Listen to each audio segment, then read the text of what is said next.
you stepped up. You got yourself a Husqvarna 455 Rancher chainsaw. Congratulations. Great saw. You're burning your firewood. You needed something that could cut the 20-inch rounds. How are we going to get the most out of this? What do I need to know to enjoy this saw, to not have problems with this saw? How do I avoid self-inflicted wounds? Let's put it that way.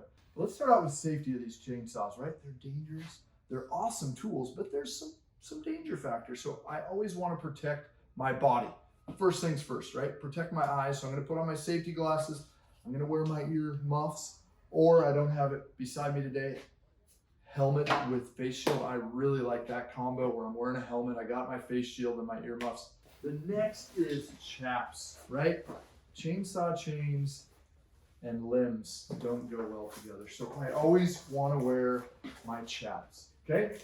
These things, they're really nice for a couple reasons. If I'm out in the woods and I'm going to be down on my knees, cutting, moving stuff around, they keep my pants cleaner and drier. It's a good durable outer material. But inside, underneath here, there are layers upon layers of, almost looks like quilt batting. It's these real thin fibers. And as soon as the chainsaw tooth ticks that, it starts shredding those threads out, and it jams that chain up immediately, reducing the risk of serious injury to your legs. And every year, those things happen. So if you don't have a pair of chaps, get some chaps. Stop by your dealership, get some chaps. All right, what's next? We got to talk about fuel, right? This is a 2-cycle machine, so we need mixed fuel. We're not just going to go to the gas station, put in gas in the gas can and fire it up, because then you're going to end up having to buy a new chainsaw. I've got right here this little bottle, 2.5 to a gallon. So one of these to 2.5 gallons of gas. They make it in other sizes. We've got 1 gallon, 2 gallon, 2.5, and 5 gallon.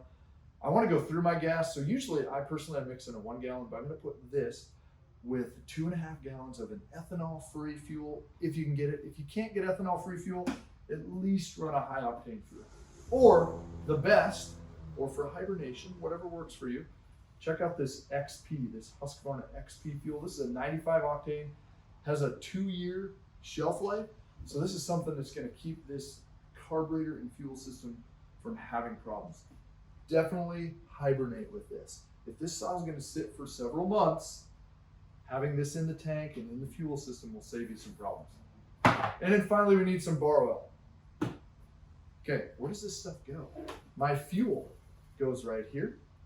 My fuel goes right here. My bar oil goes right here. Every time I fill the fuel, I fill the bar oil. Speaking of bar oil, this thing has an adjustable bar oil. Right here on the bottom, there's a little screw. And I can use the bar wrench that came with it. I can put that in there, and I can turn it to the right. Clockwise is going to open up the flow. Counterclockwise is going to reduce the flow.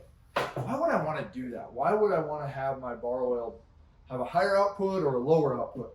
Well, depending on the season, right? If it's really warm out, that oil it flows better, right? It's more viscous. So at that point in time, I might be able to turn my oiler down a little bit. In the winter, I may need to have it up higher. Maybe it's the type of wood I'm cutting. A harder wood draws less bar oil, sucks less bar oil off the bar and chain. So I might be able to turn it down a little bit. Just something to be aware of, something that most people don't know about, but hey, something to look at. Cool thing. How do I start this thing? Okay, we know about gas, we know about oil, we know about safety. How are we going to start this thing? First of all, I always want to have the brake engaged. Hear that big loud click? Bang. The brake is engaged. The chain won't spin.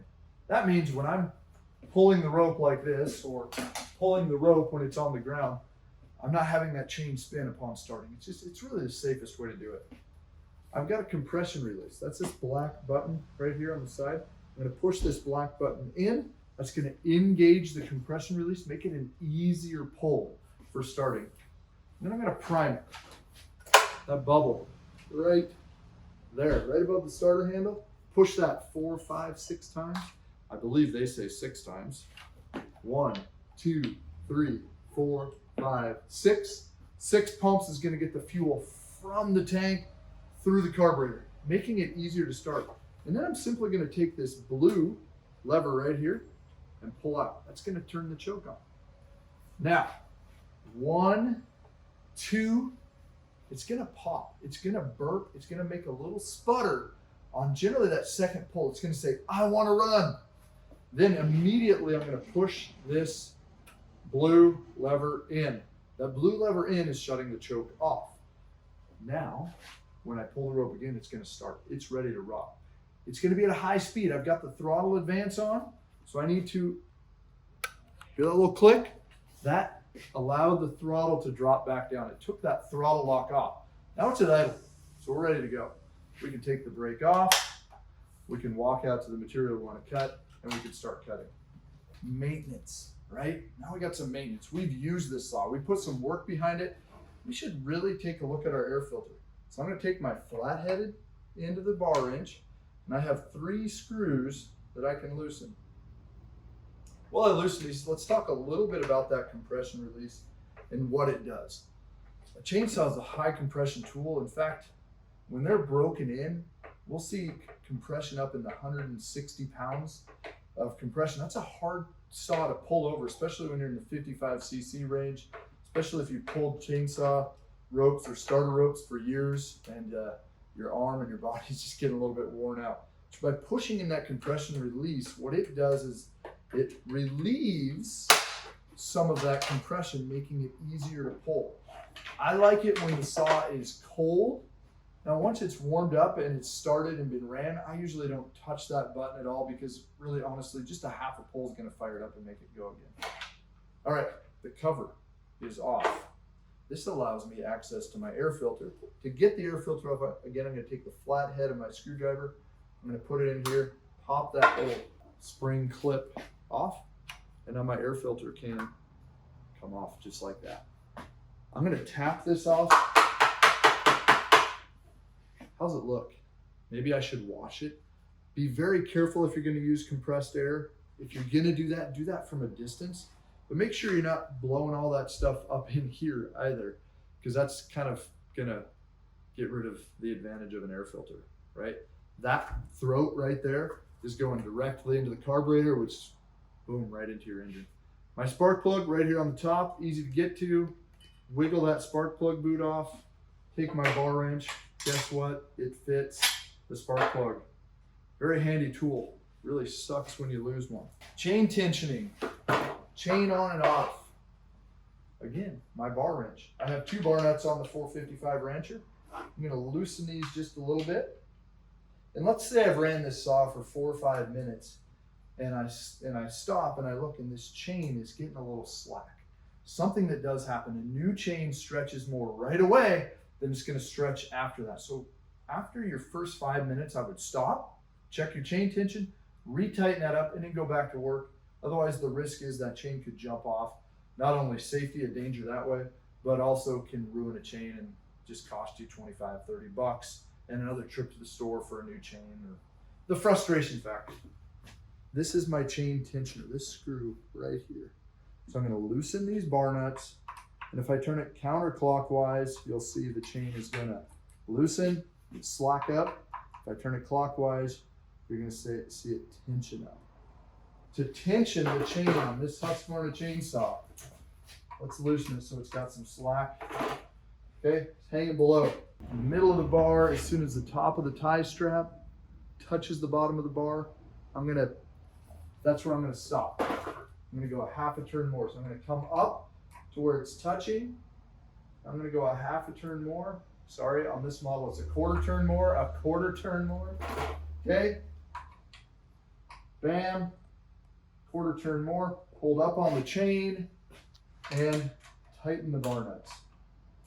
Guess what? I don't do that every time. I know what it should feel like. So generally, I have my finger under here, I'm holding up on the bar, and I'm turning this, and I just feel it come into its own. By doing that, I know how that chain tension is to feel. Now I'm gonna tighten those bar nuts back up the rest of the way. I'm good to go. Biggest problems I see on a Husqvarna 455 Rancher. Proven, a durable saw. A saw that sold thousands and thousands and thousands of times each year around the world. A saw that's been out for over 30 years. You know, a couple generations earlier with a different name, but really the same basic saw. 2 biggest things, flooding it. So missing that initial fire. And then the other one is not disengaging the brake prior to taking this side cover off. Okay, so the way the brake system works, here's what the brake does. I'm cutting and I have a reactive force, a kickback force.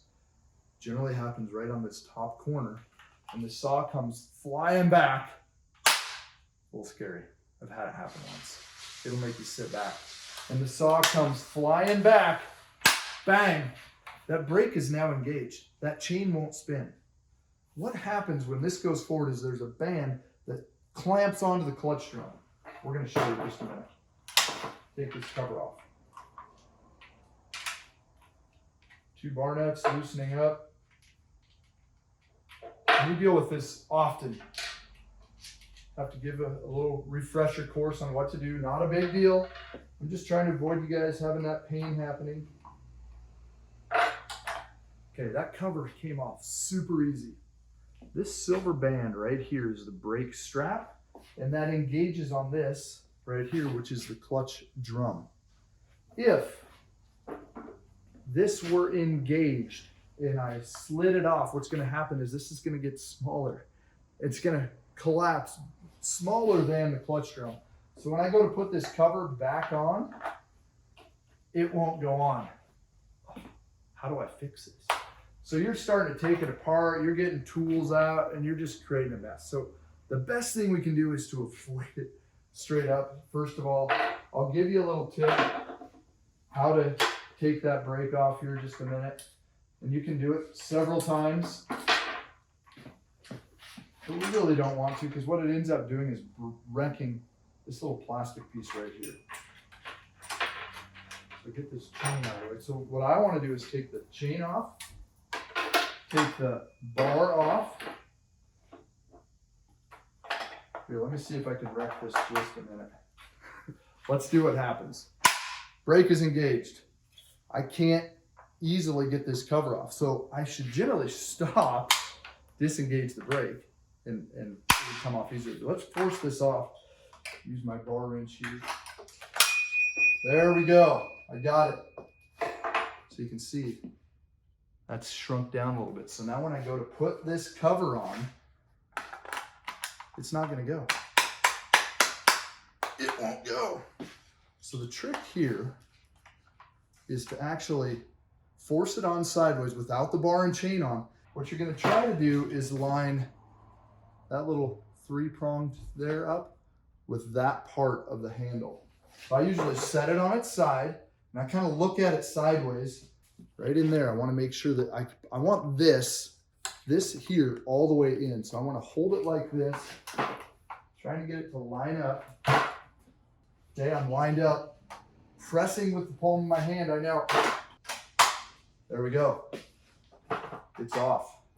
Now, you'll see what happens. If you do that too many times, you start screwing up that plastic piece. So it's going to cost you a handle someday. So let's try not to do that.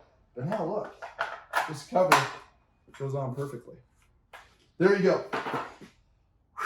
That was pain. I hate breaking stuff intentionally, but I did it. So things that cause me problems with my 455 Rancher chainsaw: flooding it, okay, 2 pulls on choke, leaving the brake engaged when I'm trying to take this cover off. We know about oil, we know about safety, we know about fuel, we know how to tension the chain, we know how to get to our air filter, we know about the oiler adjustment. I think we know everything we need to know about this saw. Probably not. I probably missed a few things, so you may want to refer to your owner's manual. You may want to reach out to your dealer if you have more questions. We hope that you've purchased this from a servicing dealer that can walk you through this, that helps you get the most out of this saw. More than likely, treating it right, you're going to have this thing in 20 years. Might be an heirloom, might be something you pass down to that next generation. Enjoy your Husqvarna 455 Rancher chainsaw. Hey, this is Josh from Carl's Mower and Saw. Thanks for watching our videos. We're proud of the fact that we've been serving you with the best in outdoor power equipment since 1990. We're glad that you had an opportunity to sit down, watch our videos, learn something about an exciting new product that we have, something that interests you for your property, or really how to use your equipment to the best of its ability. Don't forget to like, subscribe, follow, whether it's on Instagram or YouTube. We're excited to share more information with you. See you soon.